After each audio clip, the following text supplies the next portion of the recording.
Pada hari ini saya ingin mengajak semua jamaah kaum muslimin untuk sama-sama menyimak, menghayati, memahami dan mengamalkan, mengimplementasikan firman Allah yang singkat, padat, ringkas, jelas dalam surat Ali Imran, di mana Allah menyatakan faqala ta'ala wala tahinu wala tahzanu wa antumul a'launa in kuntum mu'minin. Shadaqallahul azim. Luar biasa ayat ini ya ikhwan. Dan ayat ini semestinya jadi obat buat kita menghadapi tantangan zaman ini. Jadi Allah menyatakan kepada orang-orang yang beriman, wala tahinu. Jangan sekali-kali kamu merasa lemah. Jadi kalau berhadapan dengan musuh-musuh Allah, berhadapan dengan musuh-musuh Islam, wala tahinu. Jangan merasa hina, jangan merasa lemah, jangan minder, jangan takut. Wala tahzanu, kata Allah. Dan jangan pula kamu merasa sedih. Merasa sedih lihat orang-orang musuh-musuh Islam ini besar-besar, kaya-kaya, kuat-kuat, saudara. Terus kita merasa lemah, kita merasa minder, kita merasa sedih. Allah udah larang sejak Al-Quran itu diturunkan. Dan selanjutnya Allah menyatakan wa antumul a'launa in kuntum mu'minin. Jadi ketahuilah sesungguhnya kalian ini hai orang yang beriman, al-a'launa itu yang tertinggi derajatnya dibandingkan mereka. Kalian gak hina, kalian gak rendah, enggak. Kalian ini orang-orang mulia, orang-orang derajat tinggi. In kuntum mu'minin. Jika kalian semua sungguh-sungguh mu'minin, beriman kepada Allah subhanahu wa ta'ala. Nah, kenapa saya katakan ayat ini semestinya menjadi obat? Sebab sekarang ini di mana-mana umat Islam terkena penyakit, saudara. Penyakit minder. Lihat besarnya orang kafir, kita minder. Lihat hebatnya orang kafir, kita minder, saudara. Belum apa-apa kalau mau berjuang udah merasa kalah duluan. Media udah mereka punya, duit udah mereka punya, ekonomi udah mereka punya. Nggak mungkin lah kita menang. Nah, ini banyak sekali nih penyakit-penyakit seperti ini menggerogoti daripada kekuatan umat Islam di mana-mana, saudara. Nah, maka itu kita ingatkan dari sekarang, wala tahinu, sebagaimana Allah ingatkan. Jangan pernah sekali-kali engkau merasa lemah, merasa tidak berdaya, merasa hina, merasa dibawa, apalagi kau merasa sedih di dalam menghadapi musuh-musuh Allah, musuh-musuh Nabi dan musuh-musuh Islam. Jangan, antumul a'launa. Engkau sekalian tertinggi, jauh lebih tinggi dari mereka, jauh lebih mulia dari mereka, jauh lebih hebat dari mereka. Tapi syarat, in kuntum mu'minin. Kalau engkau sekalian betul-betul beriman kepada Allah. Allah cuma memberikan syarat satu, mukmin betul kepada Allah. Selesai. Kalau kita betul-betul beriman kepada Allah, selesai, saudara. Enggak musuh sebesar apapun, musuh sehebat apapun, tidak akan pernah mampu untuk menghancurkan kita. Musuh sebesar apapun, musuh sehebat apapun, tidak akan pernah mampu untuk merendahkan kita. Karena Allah yang sudah jamin, engkau ini yang paling tinggi derajatnya. Nah, karena itu, saudara, kalau sudah tahu sedemikian rupa, yuk mari. Mari sama-sama melalui pengajian ini, saya ingin mengajak semua umat Islam untuk percaya diri. Untuk punya keyakinan kepada pertolongan Allah subhanahu wa ta'ala. Dan Allah berjanji dalam Al-Quran, faqala ta'ala, in tansurullah yansurkum wa yuthabbit aqdamakum. Kalau kau sungguh-sungguh membela Allah, menolong agama Allah, niscaya pasti Allah akan memenangkan kamu sekalian. Ini Allah punya janji. Allah punya janji, innallaha la yukhliful mi'ad. Dan Allah tidak pernah serta tidak akan pernah mengingkari janjinya, ya ikhwan.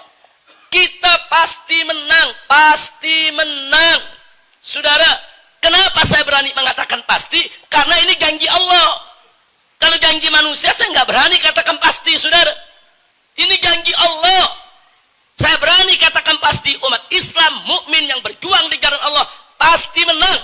Apapun hasil yang dicapainya dalam perjuangan, saudara.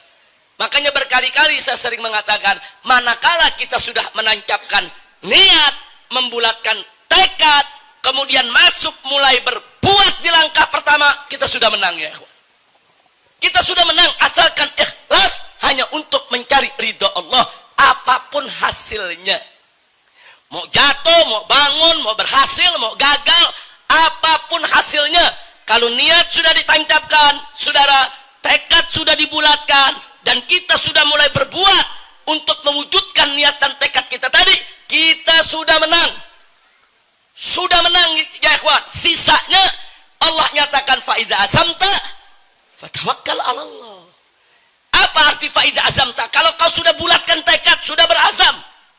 Artinya kalau niat sudah ditancapkan, tekad sudah dibulatkan, dan kita sudah berbuat, saudara, fatawakkal 'ala Allah. Hasilnya serahkan saja kepada Allah. Allah yang akan atur hasilnya, saudara. Nah, jadi nggak ada pejuang kalah, nggak ada, saudara. Semua pejuang yang ikhlas pasti menang. Nah, hanya persoalannya, kemenangannya itu ada yang langsung dirasakan oleh yang bersangkutan, ada juga yang dirasakan oleh anak keturunannya, saudara. Mungkin dia tidak merasakan kemenangannya, saudara. Mungkin dia mati dalam perjuangannya, saudara. Tapi saudara, tekad perjuangannya yang sudah ditancapkan, ditinggalkan kepada generasi penerusnya, itu akan dirasakan, dinikmati oleh anak keturunannya. Sama seperti kita menanam buah. Kita nanam pohon duren, kita nanam pohon mangga. Usia kita sudah 60 tahun baru nanam, saudara. Mungkin kita nggak bakal merasakan buahnya. Mungkin yang merasakan buahnya kita nanti anak kita, cucu kita, saudara. Jadi jangan lupa, begitulah perjuangan. Tanamkan perjuangan kita dari sekarang. Yakini, saudara, dalam diri kita, yakinkan diri kita semua bahwa kalau kita berjuang ikhlas karena Allah, kita pasti menang, karena ini menyangkut janji Allah Subhanahu wa ta'ala. Jadi mulai saat ini jangan ada minder lagi, saudara. Apalagi dalam berjuang ngadepin orang kafir, jangan minder. Ngadepin pejabat, ngadepin orang kaya, ngadepin pengusaha, ngadepin orang sebesar apapun, nggak ada. Tinggalkan itu sikap minder, saudara. Nggak boleh. Kita hanya boleh tawaduk, merendahkan diri sesama orang-orang yang beriman, yang takut kepada Allah. Tapi kepada orang-orang yang takabur, kepada orang-orang yang sombong, kepada orang-orang yang ingkar kepada Allah, jangan pernah kita merendahkan diri di hadapan mereka, ya ikhwan. Jangan. Tegakkan kepala kita, busungkan dada kita, tunjukkan kepercayaan diri kita, tunjukkan kebulatan tekad kita, bahwa kita tidak akan pernah merasa lemah, apalagi bersedih di dalam menghadapi musuh-musuh Allah Subhanahu wa ta'ala. Tapi memang kita harus mengakui keputusasaan umat Islam ini dan kesedihan umat Islam di mana-mana melihat kondisinya. Ini memang sudah dikondisikan oleh lawan-lawan kita, baik lewat media cetak maupun media elektronik, yang di dalam pemberitaannya selalu memojokkan umat Islam, saudara. Sampai akhirnya umat Islam percaya dengan kebohongan-kebohongan yang mereka buat. Jangan lupa, kebohongan itu kalau digaungkan terus, akhirnya lama-lama orang anggap benar, saudara. Kebohongan yang diulang-ulang itu bohong, itu berita bohong, tapi diulang-ulang terus, saudara. Lama-lama orang anggap benar. Itu yang sedang mereka lakukan terhadap umat Islam.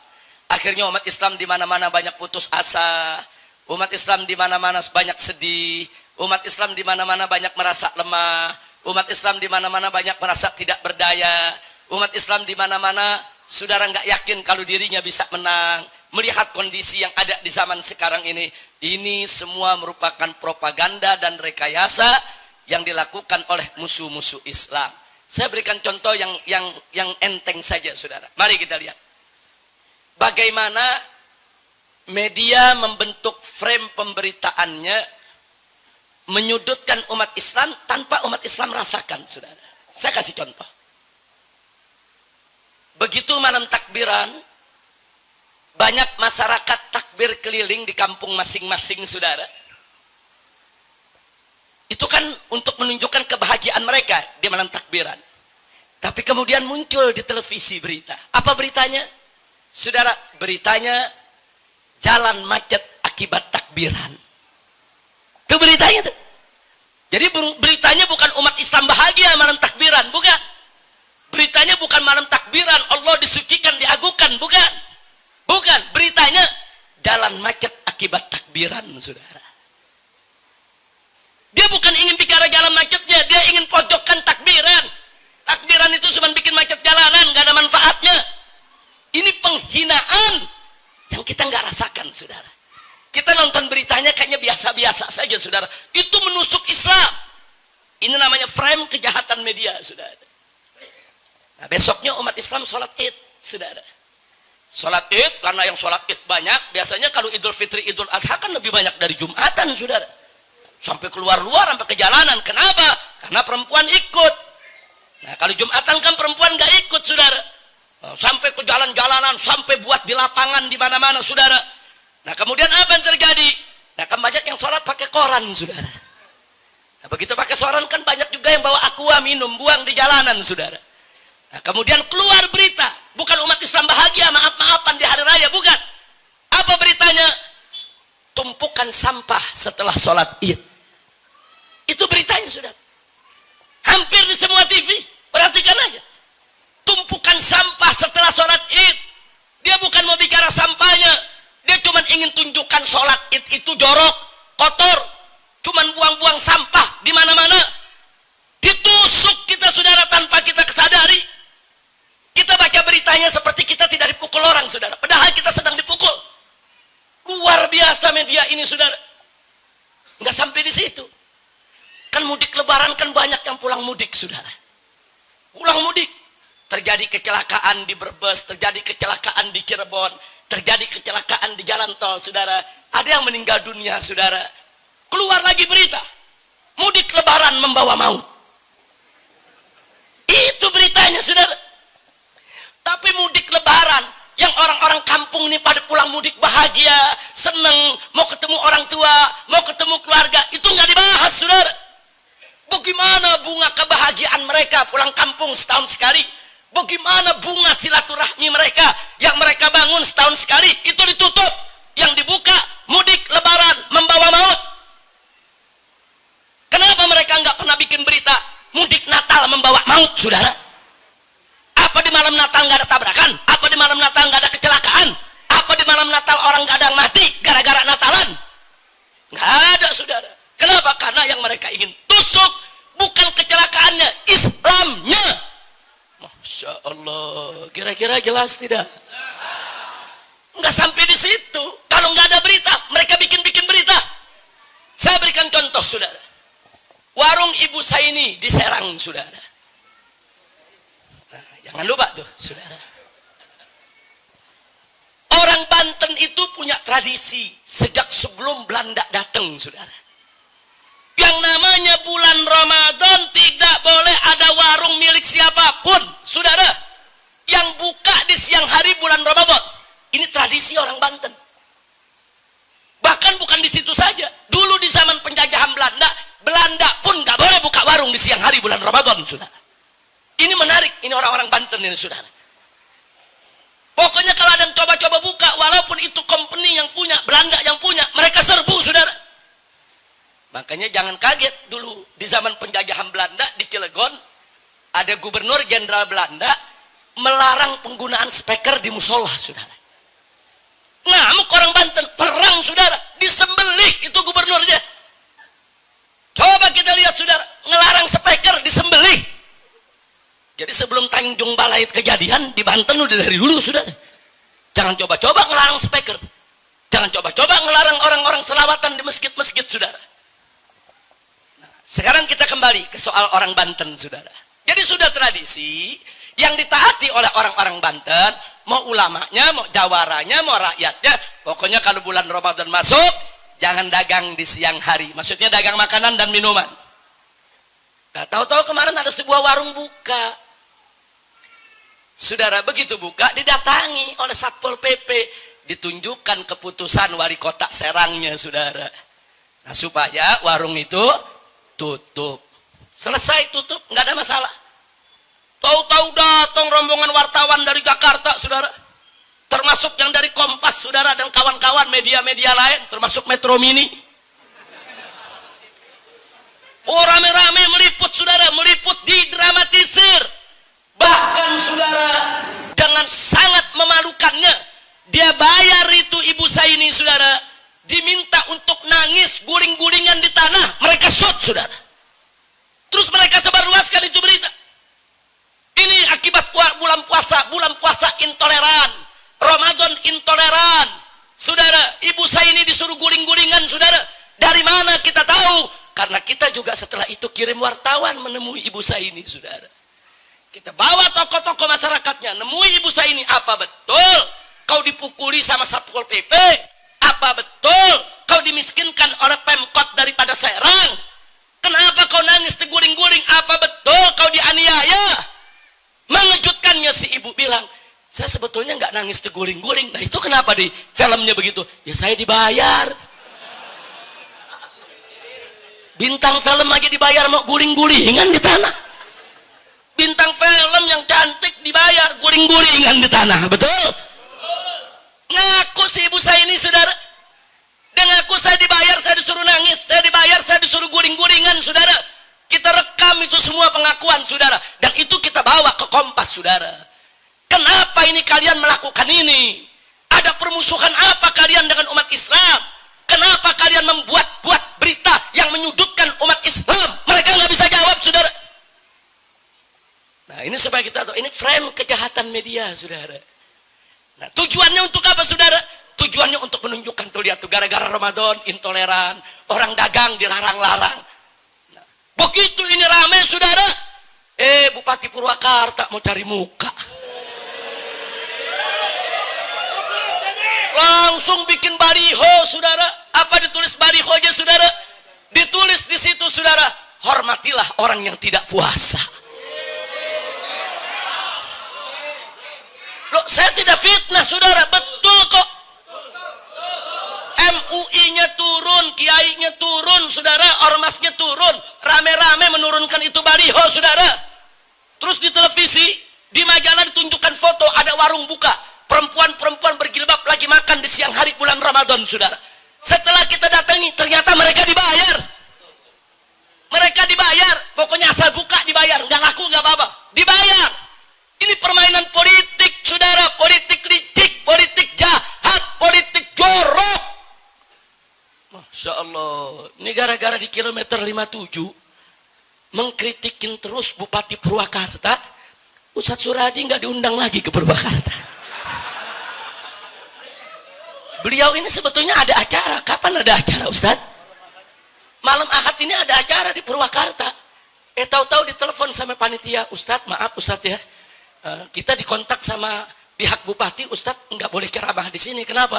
Ya kata Bupati, pokoknya produk-produk 57 nggak usah kemari lah. Masya Allah, kelihatannya kilometer 57 udah dianggap sarang teroris juga kali ini. Inna lillahi wa inna ilaihi raji'un. Ini frame kejahatan media saudara. Baik, kalau kita mau lihat lagi frame kejahatan media, mari saya tunjukkan dua kejadian. Ketika ada masjid dibakar di Tolikara saudara, masjid dibakar di Tolikara saudara. Begitu masjid dibakar di Tolikara, itu media semua sibuk mencari akar masalahnya. Kenapa dibakar? Mereka nggak bicarakan masjid dibakarnya saudara, enggak, yang mereka cari kenapa dibakar. Nah begitu dicari punya cari ketemu, ternyata umat Islam di sana dilarang sholat id, tapi masih tetap menggelar sholat id dengan izin bupati, izin kapolres, dan izin dandim setempat saudara. Tapi kemudian diangkat oleh media. Apa diangkatnya? Umat Islam salah sih, udah dilarang pakai sholat. Udah masjidnya dibakar masih disalahin saudara oleh media. Media nyala-nyalain umat Islam, enggak, mereka enggak cerita saudara. Bagaimana itu mereka yang melakukan penjarahan di toko-toko umat Islam di Tolikara, menghancurkan rumah-rumah warga, membakar masjid, tidak mereka beritakan. Yang mereka beritakan ini gara-gara speaker. Nah ini speakernya mengganggu orang Kristen di Tolikara, jadi orang Kristen marah. Umat Islam disuruh jangan sholat id, masih bandel sholat id. Nah, makanya umat Islam jangan bandel. Semua umat Islam yang disalahin saudara. Coba lihat. Nggak sampai di situ, pemerintah pun terpengaruh dengan media saudara. Sampai yang ngebakar masjid diundang ke istana makan siang bersama dengan presiden. ini negeri, saudara. Diundang. Udah gitu diundang berani ngancam depan presiden. Pak Presiden, kami minta 2 orang kami yang ditahan supaya dikeluarkan. Kalau nggak dikeluarkan, kami nggak tahu apa yang akan terjadi nanti. Ini presiden diancam, saudara. Sampai akhirnya sampai saat ini nggak diproses kok. Pembakar masjid, saudara, diundang ke istana, diajak makan bersama, permintaannya dipenuhi. Kenapa presiden melakukan itu? Sebab presiden termakan berita media. Media memposisikan umat Islam yang salah, bukan orang Kristen yang salah. Orang Kristennya ini baik-baik, umat Islamnya yang jahat-jahat. Masya Allah. Baik, sekarang kita pindah ke Tanjung Balai, saudara. Begitu di Tanjung Balai ada kejadian, saudara. Saat adzan sholat isya dikumandangkan, ada seorang warga non-muslim, saudara, dari etnis Tionghoa, perempuan, tidak terima, masuk ke masjid, protes kepada muadzin, masuk ke masjid, protes kepada muadzin dan maki-maki imam, saudara. Saya tanya, kira-kira kalau di Kerawang kejadian begitu, diapain itu orang? Nggak jujur, saya mau tanya, kira-kira kita diam apa marah? Nah, jadi kalau orang Tanjung Balai marah, wajar tidak? Mereka marah, saudara. Nah, sebetulnya waktu mereka marah, bisa diredam. Kenapa? Karena mereka dibawa ke polisi. Didamaikan di polisi. Kalau mereka mengaku salah, nggak ngotot di polisi, nggak terjadi. Tapi begitu di kantor polisi tetap ngotot, tetap merasa benar, umat Islam disalahkan, umat Islam akhirnya marah. Belasan vihara mereka bakar, saudara. Nah, sekarang baik, mari kita lihat berita. Apa yang diberitakan di TV? Yang diberitakan di TV, saudara, 9 atau 11 vihara dibakar oleh umat Islam. Toko dijarah, rumah dijarah. Itu yang diberitakan, saudara. Tapi soal bagaimana si kafir melarang azan, menolak speaker, memprotes umat Islam, tidak diberitakan, saudara. Yang diberitakan ada penjarahan. Umat Islam menjarah orang-orang Cina, umat Islam menjarah toko-toko, umat Islam merampok, umat Islam membunuh, umat Islam membakar vihara-vihara. Nggak ada ngejelasin kenapa itu terjadi, saudara. Umat Islam diposisikan lagi sebagai bajingan, sebagai penjahat, saudara. Pembakar masjid dari Irian diundang ke istana. Apa ada pembakar vihara dilakukan oleh umat Islam diundang ke istana? Oh, langsung presiden bersuara keras, saudara. Kapolri bersuara keras, Menko Polhukam bersuara keras, tindak, tangkap semuanya. Kenapa di Tolikara nggak begitu, saudara? Nah, jadi di sini saya ingin menyampaikan kepada Anda, lalu kenapa umat Islam di mana-mana diam? Karena sudah termakan media. Mereka pikir benar umat Islam yang salah, umat Islam yang jahat, umat Islam yang bandel. Nah, karena udah dibentuk oleh media begitu, akhirnya umat Islam terima mereka disalahkan. Ini yang tadi saya katakan, sudah dibentuk untuk kita nih merasa hina, rendah, merasa kita nih bodoh, merasa kita nih sudah ada di bawah mereka, saudara. Inna lillahi wa inna ilaihi raji'un. Jadi supaya Anda tahu, ini media frame-nya jahat terhadap Islam. Dan media ini, saudara, menentukan opini umum dan dia bisa mempengaruhi kebijakan. Karena di Irian, di Papua waktu itu, media semua nyala-nyalain umat Islam. Akhirnya, saudara, JK selaku wakil presiden ikut memberikan pernyataan menyalahkan umat Islam. Nah, karena dianggap yang bukan Islamnya tidak salah, akhirnya presiden mengundang mereka, saudara, untuk datang ke istana. Kenapa presiden dan wakil presiden melakukan itu? Karena mereka terpengaruh dengan frame yang dibentuk oleh media. Begitu juga di Tanjung Balai, saudara. Nah, kenapa sekarang pemerintah, termasuk JK, lagi-lagi menyalahkan umat Islam, menyalahkan speaker yang ada, saudara. Nah, kenapa itu terjadi? Karena termakan oleh berita media. Karena media memberitakan umat Islam jahat, umat Islam menjarah, umat Islam ingin membunuh, umat Islam membakar vihara. Karena umat Islam diposisikan dalam posisi yang buruk, akhirnya wakil presiden ikut menyalahkan umat Islam tanpa mengetahui akar masalahnya. Inna lillahi wa inna ilaihi raji'un. Baik, sekarang contoh lain. Ini dahsyatnya media, perhatikan baik-baik saudara. Ada olimpiade. Dipertandingkan salah satu cabang olahraga adalah bulu tangkis. Yang selama ini Indonesia sering menjadi juara, tapi setelah 1 dekade ini Indonesia hampir tidak pernah jadi juara lagi, saudara. Nah, kemudian berperanlah media, saudara. Nah, berperanlah media bagaimana memberikan sokongan, dukungan supaya bulu tangkis ini kita bangkit lagi, saudara. Mendorong kanan, dorong kiri, dorong kepala negara, dorong menterinya untuk punya perhatian kepada perbulu tangkisan. Nah, begitu kemarin kita menang di ganda campuran, Tantowi dan Liliana, saudara, menang di Olimpiade, mendapatkan medali emas. Saudara, luar biasa gegap gempitanya disiarkan oleh televisi. Semua televisi, pertandingannya disiarkan langsung, saudara. Itu berhari-hari, saudara, tidak berhenti pemberitaannya. Bak pahlawan, oh inilah pahlawan mengharumkan bangsa, mengharumkan negara, mengharumkan negeri. Luar biasa, berjuta pujian di televisi. Tiap hari, tiap menit di semua televisi, saudara. Nah, akhirnya apa? Sponsor berlomba. Karena ini berita besar, supaya mereka juga masuk televisi, saudara. Mereka berlomba untuk ikut diumumkan di televisi. Apa yang terjadi? Pemerintah memberikan hadiah kepada setiap pemain tersebut 5 miliar.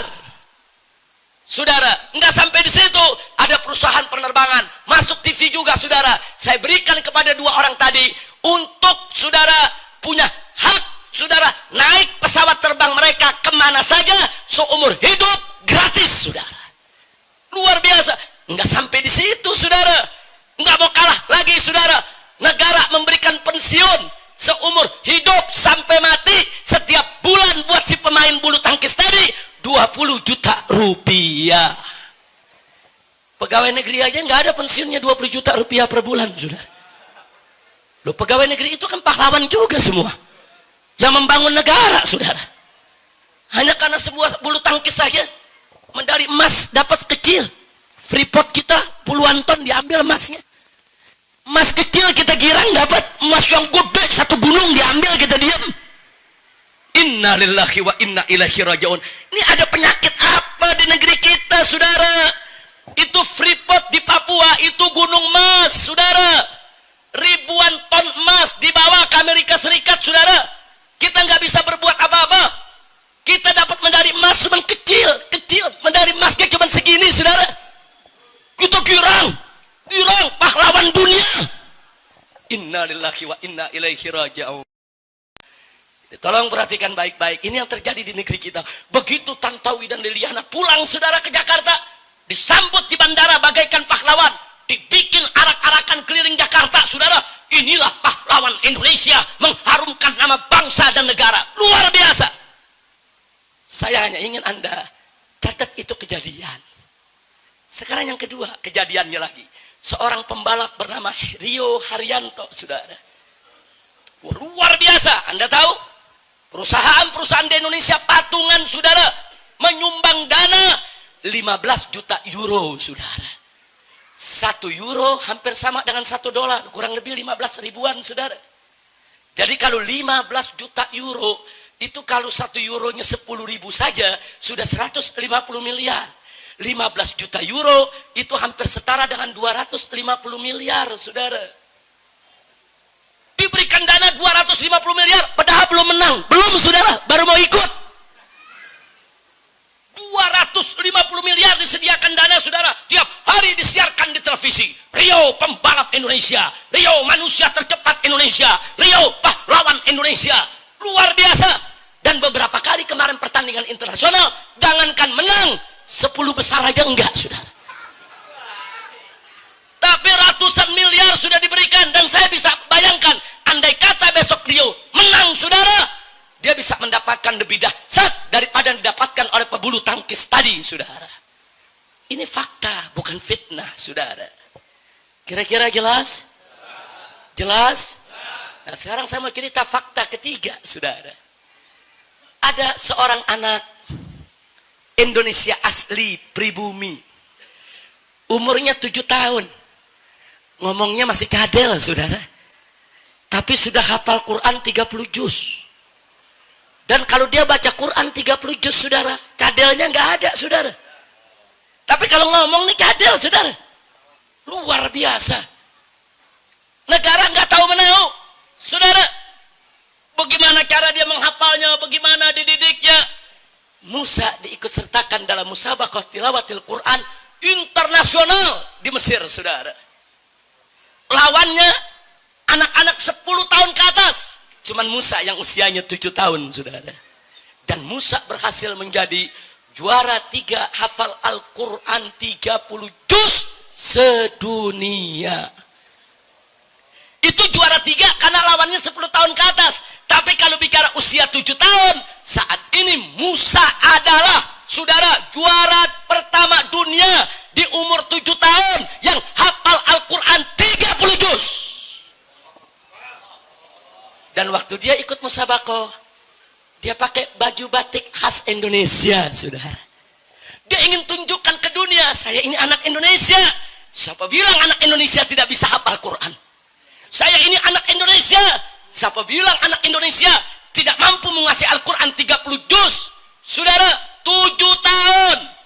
Anda tahu setelah musabaqah tersebut, saudara, seluruh ratusan peserta musabaqah rame-rame nyiumi Musa, saudara. Mereka kagum sampai Presiden Mesir memberikan hadiah penghargaan. Lalu dari Indonesia? Mana? Dari pemerintah kita mana? Ada stasiun-stasiun TV yang menyiarkan, cuman TV One, cuman sekali. Cuman cuplikan dikit, maaf, kayak orang ngupil sebentar. Udah, beritanya segitu doang, saudara. Setelah itu nggak lagi diekspos, saudara. Yang ramekan di medsos, saudara. Di medsos kita angkat rame-rame, saudara. Tapi di media-media mainstream, saudara, yang memang sejak awal sudah memberikan frame jelek untuk umat Islam, saudara. Mereka enggak menyiarkan Gegap Gempita. Makanya presiden enggak tertarik. Wakil presiden enggak tertarik. Karena enggak ada beritanya di TV, saudara. Kenapa pebulu tangkis baru main bulu tangkis begitu aja dapat 5 miliar, saudara? Bahkan dapat pensiun 20 juta per bulan seumur hidup. Maskapai penerbangan memberikan tiket seumur hidup.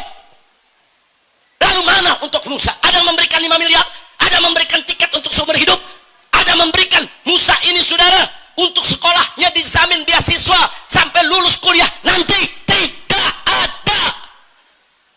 Masya Allah. Ada apa dengan republik ini, saudara? Ada apa? Pebulu tangkis Gegap Gempita kita anggap sebagai pahlawan. Pembalap motor belum menang-menang udah dianggap pahlawan. Ini, saudara, Musa mengharumkan nama bangsa, betul? Mengharumkan nama negara, betul? Saudara, saat ini seluruh dunia Islam terkagum-kagum. Ulama-ulama di seluruh dunia memuji-muji Indonesia, saudara. Yang dipuji negara kita, yang dipuji bangsa kita. Ada satu anak dari pulau kecil di Bangka sana, dari kampung, saudara, bisa hafal Quran 30 juz dengan lancar dalam usia 7 tahun. Subhanallah. Ini yang mengharumkan nama bangsa. Ini yang mengharumkan nama negara. Ini yang mengharumkan kita semua. Bukan bulu tangkis, bukan balapan, saudara. Tapi ini yang menjadikan Indonesia dikagumi di seluruh dunia Islam, saudara. Sallu ala Nabi. Insya Allah. Jadi saya hanya ingin memberikan fakta. Yuk sama-sama kita merenung.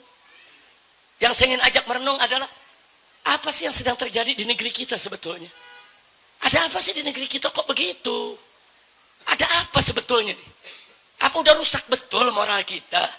Apa iya kita sebagai bangsa Indonesia nggak bisa bedakan lagi mana sih yang mengharumkan bangsa, mana yang tidak? Baiklah, kalau memang pebulu tangkis dianggap mengharumkan bangsa, diberikan hadiah sedemikian besar, silakan. Kita nggak ngiri, saudara. Baiklah, kalau pebalap mobil, saudara, kalau memang mau dianggap mereka itu sebagai pahlawan, kemudian mau diberikan hadiah besar, silakan. Ya tapi gunakan akal sehat dong. Kalau mereka berhak mendapatkan hadiah begitu besar, Musa, anak 7 tahun, saudara, menjadi juara internasional, mengharumkan nama bangsa dan negara, mestinya harus lebih diberikan dana bantuan dan perhatian kepada yang bersangkutan. Betul? Takbir. Mestinya pemerintah mulai menengok, melirik. Kenapa bisa ada Musa? Oh, ada gurunya. Di mana gurunya? Oh, ada pesantrennya yang mendidik Musa bisa hafal Al-Quran 30 juz dalam usia 7 tahun. Kalau begitu, pemerintah mesti melek dong. Lihat itu pesantren-pesantren, lihat itu mahat-mahat, lihat itu lembaga-lembaga tahfiz Al-Quran. Dibantu dong, disokong dong, supaya besok lahir Musa-Musa yang lainnya dari Indonesia, saudara. Takbir. Ini enggak, pesantren dibantunya males-malesan. Lembaga tahfidzul Quran enggak diperhatikan, saudara. Bahkan ijazahnya enggak laku. Orang dari kecil, dari umur 4 tahun ngapalin Quran, 7 tahun udah 30 juz. Terus dia pelajari tafsir Al-Quran sampai 17 tahun dia keluar, ijazahnya enggak laku di negara. Ngelamar ke negara untuk jadi pegawai negeri dianggap belum lulus SD, saudara. Padahal kemampuannya lebih hebat daripada dosen yang di universitas, saudara. Nah, kenapa nggak disamakan dia punya ijazah? Ada apa dengan negeri ini? Mereka hanya selembar kertas, ijazah SD, SMP, SMA, S1, S2, itu yang mereka berikan gaji, itu yang diakui oleh negara. Tapi anak-anak yang tidak punya ijazah, anak-anak pondok pesantren mereka tidak akui, saudara. Inna lillahi wa inna ilaihi raji'un. Maka itu sistem semacam ini harus kita lawan, saudara. Sebelum SD itu ada, sebelum SMP itu ada, sebelum SMA itu ada. Yang menjadi benteng pendidikan di Indonesia adalah pesantren. Saudara, itu pesantren Sidagiri, pondok pesantren terbesar NU punya di Jawa Timur, saudara. Itu usianya sudah hampir 300 tahun. Belum lagi pondok-pondok pesantren yang lainnya, saudara. Nggak main-main usia pondok-pondok pesantren tersebut. Itu menjadi benteng-benteng perlawanan kita. Dulu anak-anak kita dididik di sana, dijaga imannya, dijaga akhlaknya, dijaga syariatnya. Mereka lawan itu para penjajah, saudara. SD belum ada, SMP belum ada, SMA belum ada, universitas belum ada. Pesantren-pesantren yang berjuang mendidik masyarakat, mendidik umat, saudara. Bahkan menjadi benteng daripada akidah umat Islam, saudara. Enggak sampai di situ saja, menjadi pos-pos perlawanan terhadap penjajah. Takbir. Berarti jasa pesantren besar tidak? Jasa pesantren besar tidak? Jasa pesantren besar tidak? Takbir. Lah kok sekarang ijazahnya nggak diakui? Ada apa ini negeri, saudara? Oh, kalau mau diakui harus ikut ujian negara dulu. Mereka sudah ada sebelum negara ada, saudara. Jangan dibulak-balik. Negara Indonesia belum lahir, belum merdeka, pesantren sudah ada, saudara. Kenapa sekarang ijazah pesantren kok nggak dihargai? Mau jadi pegawai negeri nggak bisa, mau jadi tentara nggak bisa, mau melanjutkan kuliah ke perguruan tinggi negeri nggak bisa. Ada apa? Mestinya pemerintah memberikan persamaan dengan pendidikan pesantren. Termasuk madrasah-madrasah saat ini, saudara, ijazahnya nggak diakui. Kita kan punya madrasah diniyah, saudara. Orang mestinya madrasah diniyah diakui. Orang lulusan madrasah diniyah samakan dengan lulusan SD. Kalau lulusan SD bisa ke SMP, kenapa lulusan madrasah diniyah nggak bisa ke SMP? Kok dianak dirikan, saudara? Ada apa? Madrasah diniyah itu sudah ada semenjak adanya pondok-pondok pesantren. SD baru lahir kemarin, SMP baru ada kemarin, SMA baru ada kemarin. Saudara, perguruan tinggi kita ini baru ada setelah kita merdeka. Saudara, nah kenapa sekarang ini kok pesantren mau dikucilkan? Bahkan dimunculkan propaganda isu-isu untuk memfitnah pondok pesantren, saudara. Satu, saudara, sekarang disebarluaskan di tengah masyarakat, apa mereka bilang? Mau ngapain masuk pondok pesantren? Masa depannya suram. Ada gak yang ngomong begitu? Ada gak yang ngomong begitu? Untuk apa itu kalimat diungkapkan? Supaya anak Indonesia nggak pesantren lagi, saudara. Supaya mereka semua udah jauhkanlah pesantren. Itu pendidikan kuno. Itu pendidikan nggak ada harganya. Dia mau gulung pesantren pelan-pelan, saudara. Siapa bilang masa depan pesantren itu suram? Saudara, para pahlawan kita itu lulusan pesantren semua. Saudara, Panglima Besar Jenderal Sudirman yang mendirikan Tentara Nasional Indonesia itu ustadz di madrasah di Yogyakarta, saudara, lulusan pesantren. Kalau nggak ada Sudirman, lulusan pesantren yang mendirikan TNI, tentara sama polisi sampai saat ini belum ada, saudara. Jadi mesti kita tahu, saudara, lahirnya republik ini dari mana? Dari perut pesantren, dari perut kiai, dari perut ulama, saudara. Anda jangan pikir Pancasila itu yang buat Bung Karno, saudara. Pancasila itu hasil perdebatan antara Bung Karno dengan para kiai, para ulama. Kiai Haji Wahid Hasyim Asy'ari, saudara, pimpinan NU dan putra pendiri NU. Kiai Haji Abdul Qahar Muzakir, sepuh pimpinan Muhammadiyah di tahun 45, saudara. Begitu juga Kiai Haji Agus Salim, saudara, sebagai pimpinan Sarekat Islam, berdebat habis-habisan lawan Bung Karno, saudara. Kenapa? Karena Bung Karno menginginkan Pancasila, sila ketuhanannya nomor 5, bukan nomor 1, saudara. Jadi dalam Pancasila yang dibuat oleh Bung Karno, sila ketuhanan, sila buntut, sila pantat, sila terakhir, saudara. Dilawan oleh para kiai, nggak bisa. Ketuhanan mesti nomor 1. Ketuhanan mesti yang ada di atas. Ketuhanan harus mengatasi yang lainnya. Baru ketuhanan dinaikkan nomor 1. Berarti yang buat Pancasila, saya mau tanya, Bung Karno atau ulama? Wah, kalau ikut Pancasila Bung Karno, sila ketuhanan dipantat, saudara. Loh, ini fakta, ini sejarah. Silakan, saudara, dengarkan pidato Bung Karno tanggal 1 Juni 1945 yang mengusulkan Pancasila sebagai dasar negara. Bung Karno membacakan Pancasila, sila ketuhanan nomor 5, saudara. Ya, usul Bung Karno diterima oleh ulama. Baik, Pancasila sebagai sila negara. Tapi saudara, diubah redaksinya oleh ulama. Saudara, ketuhanan ditaruh di nomor 1, baru menyusul yang lainnya, saudara. Kira-kira jelas tidak? Jelas tidak?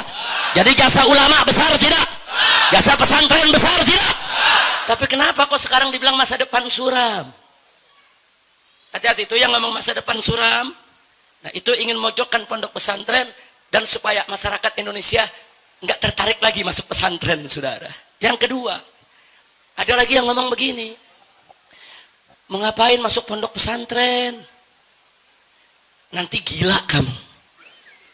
Pelajarannya berat, banyak yang gila gara-gara masuk pondok pesantren. Ditanya kenapa gila? Ada pelajaran nahwu sorof, banyak gila tuh belajar nahwu sorof. Inna lillahi wa inna ilaihi raji'un.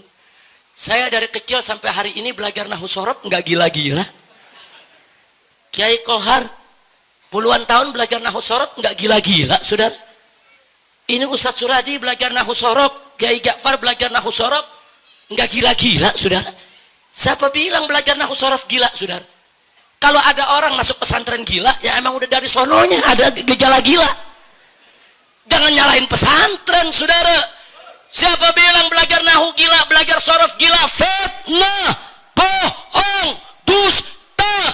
Pelajaran nahwu sorof itu adalah pelajaran tata bahasa Arab. Sebagaimana orang belajar bahasa Inggris, tentu ada grammarnya. Sebagaimana orang belajar bahasa Jerman, tentu ada grammarnya. Orang belajar bahasa Arab juga ada grammarnya. Siapa bilang gila, saudara? Bohong.